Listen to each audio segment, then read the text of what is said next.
Seja muito bem-vindo, muito bem-vinda, feliz por fazer parte de mais um programa aqui no nosso canal no YouTube. Vamos ver nesse fundo aqui, uma mini biblioteca. Ele é escritor, mas também é um jornalista de mão cheia. Já trabalhou no rádio, no impresso, na televisão, já está há quase 20 anos. Meu convidado de hoje, jornalista, escritor, aperte play com Sidney Garamboni.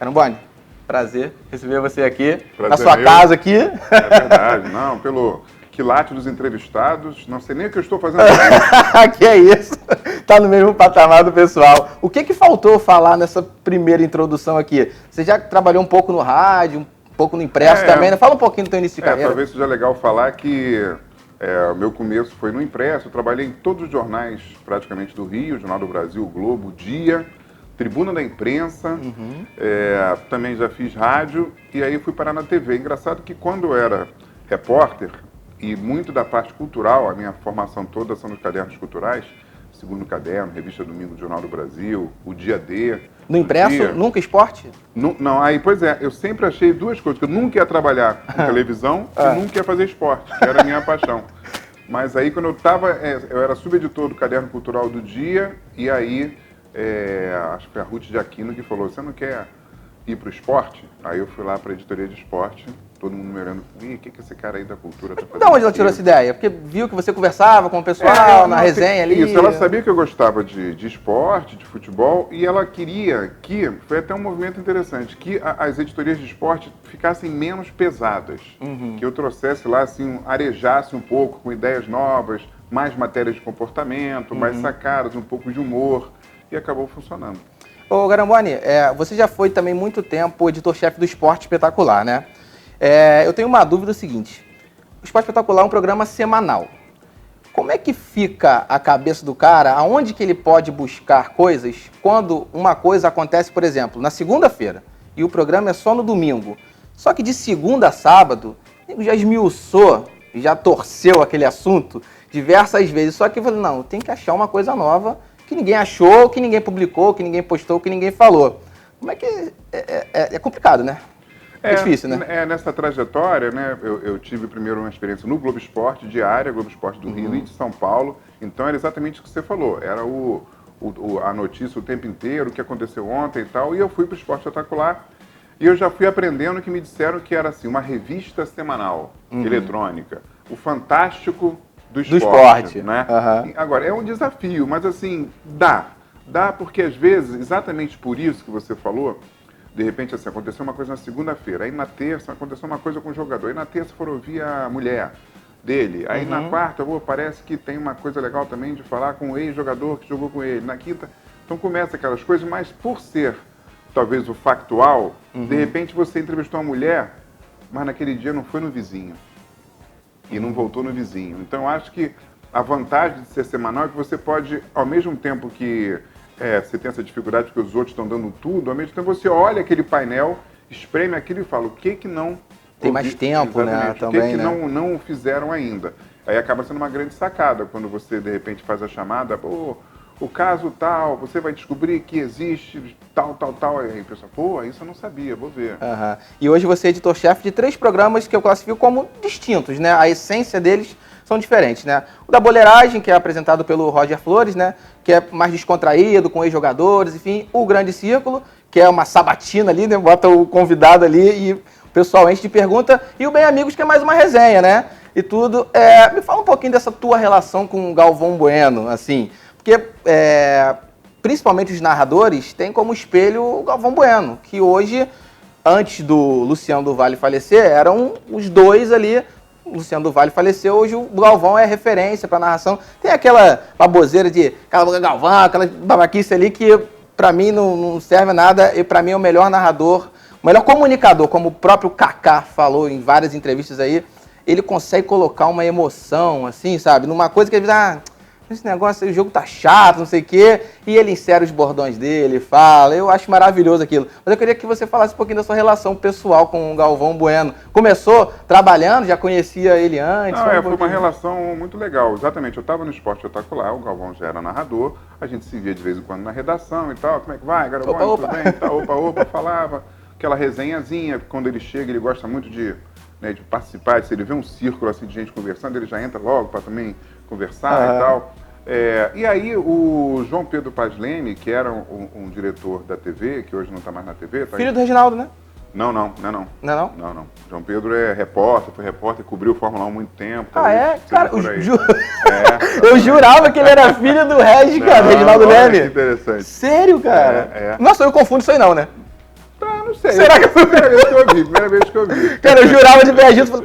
Eu lembro com ele como repórter, depois ele passou por trás das câmeras, né? Não sei se como editor, como produtor, não sei. Mesmo, Aí eu falei, filho do Reginaldo Leme, gostava das reportagens dele. O cara, nossa senhora, jurava isso, cara. E o João Pedro teve uma ideia que era o seguinte, ele achava que o Galvão estava muito preso na cabine. Era aquele narrador que você via narrando, polêmico e tal, Cala a Boca Galvão, que acabou tirando de letra, porque Sim. o Thiago Leifert brincou com isso, e o Galvão meio que aprendeu, né? Toda e qualquer coisa que, de repente, cai em cima dele, ele brinca, né? Se ele for levar a sério demais, é pior. Ele tá com a campanha e não abre. Todo mundo então, cala a boca, Galvão, vamos salvar. Todo mundo pode falar, não tem medo não. E aí o João Pedro teve a ideia, por que vamos tirar o Galvão da cabine, vamos colocar ele entrevistando pessoas e tal. E aí me chamou, porque sabia que eu tinha também vontade de fazer formatos diferentes, a gente criou Na Estrada com o Galvão.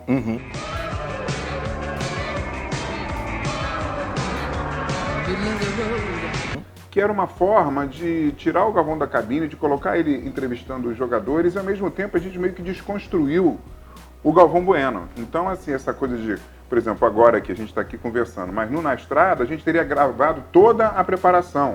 É o Galvão colocando o microfone, colocando errado, chegando e reclamando e rindo e tal. Então a gente foi meio que desconstruindo essa história do mito Galvão Bueno. E funcionou muito bem, os jogadores entenderam a brincadeira, de vez em quando errava, faz de novo, mas a gente deixava isso na edição, as gafes deixava também e tal, e ele brincando, vamos botar isso não, hein? E a gente botava e tal. E acabou funcionando, a gente teve 3, 4 temporadas de Na Estrada com o Galvão, e claro, você vai viajando com uma pessoa, viajando para fora do Brasil e tal, você vai desenvolvendo uma intimidade. E hoje a gente tem uma relação muito de confiança, ele tinha um Bem Amigo já, eu estava em outro projeto, e aí o Ingo Ostrovsky, que era o editor-chefe do Bem Amigos, saiu. Desculpa, você não começou o Bem Amigos com ele, não? Não, eu achei não. Que tivesse... O Bem Amigos já tem 16 anos. Tá. Eu tô há 2. Tá. E aí o Ingo Ostrovsky era o editor, saiu também para participar, para ser da equipe do Conversa com Bial e tal. E aí o pessoal falou, pode ser o Garamboni. E aí eu fui pro Bem Amigos e tal, e a gente voltou a ter o contato semanal, criei umas coisas lá, o Baú do Bem, isso aqui é trabalho pro Muricy e tal, alguns quadros, e a gente foi bolando coisas, tirando outras coisas e tal. E aí tem uma relação muito de confiança mesmo. Eu fico no ouvido dele durante Bem Amigos, ele confia completamente, mas às vezes brinca comigo também, fala no ar, não é nada que você tá falando e tal. Então acabou funcionando. Então tem essa afinidade mesmo, esse respeito profissional. Do mito Galvão Bueno para um cara que eu acho que é uma das revelações nos últimos anos da comunicação, que também trabalha no Grupo Globo. Tá no ar a partir de agora, eu pergunto e você responde. Alô, Garamboni, meu amigo, tudo bem? Bom, deixa eu te perguntar, eu já te perguntei mais ou menos isso, mas eu queria saber, nesse pouco tempo que você disponibiliza para roteirizar seus programas, que são programas de perfis diferentes, você também é comentarista da Globo News, acabou de escrever um livro, teve o lançamento há pouco tempo atrás. Como é que você muda a chavinha de cada programa? Como é que você muda a chavinha para você ir para seu momento de escritor ou seu momento de comentarista? É muito difícil ou na tua cabeça funciona tudo ao mesmo tempo e você consegue pensar em várias coisas ao mesmo tempo? Grande abraço, amigo! O Roger era camisa 10, mas nessa aí ele atuou como um volante, porque ele roubou minha pergunta. Roger, obrigado, cara. Um abraço. Roubou minha pergunta, não tem problema, não. A pergunta é bem boa, bem legal. Até porque essas perguntas que você nunca pensou antes São as mais difíceis de responder. Né? Nunca parou pensando na resposta, né? Exatamente. Às vezes, inclusive, às vezes eu me cobro, né? Por exemplo, eu estou pensando bem amigos, na segunda-feira, pensando bem amigos e tal. Aí 7h30 da noite, já está mais ou menos tudo encaminhado, 8 horas, espelho. Aí eu falo, pô, peraí. Aí vem uma pergunta sobre boleiragem. Olha, está confirmado não sei o quê. O que você acha que a gente bota no armário do boleiragem e tal? Que como o Roger falou, isso é um desafio. Realmente, você falou no começo do nosso papo, são programas completamente diferentes. E aí eu estou pensando lá na terça-feira o que vai no armário e tal. Aí, às vezes, quando acaba o Bem Amigos, eu falo assim, eu podia ter colocado um vídeo tal. Aí eu falo assim, também estava pensando no boleiragem, 7h30 da noite, então tem um pouco isso, né? Então, assim, eu acho que essa história da geração X, Y, Z e tal, de que faz multiplataforma, faz tudo ao mesmo tempo, isso é e não é verdade, né? Até um garoto de 15 anos também começa a fazer muita coisa ao mesmo tempo, vai ter uma hora que ele vai se confundir ali. Vai dar uma bugada. Mas eu pego um caderninho e boto Bem Amigos. Aí eu fico lá anotando, tá. E se aparecer boleiragem, eu boleiragem. Né? Aí Pra não esquecer, né? O problema é que eu perco o caderno, né? Mas eu ia falar, não dá pra confiar muito na memória ao longo dos anos, né? Mas eu vou te falar que um dos maiores desafios, como é a zona de conforto, o esporte, que eu entendo bem e tal, apesar de não ter começado no esporte, o maior desafio é o estúdio ir, como comentarista. É isso que eu ia falar. Porque uma vez por semana, às vezes duas, e eu sou o cara do esporte lá, mas é um programa que tem 3 horas de duração.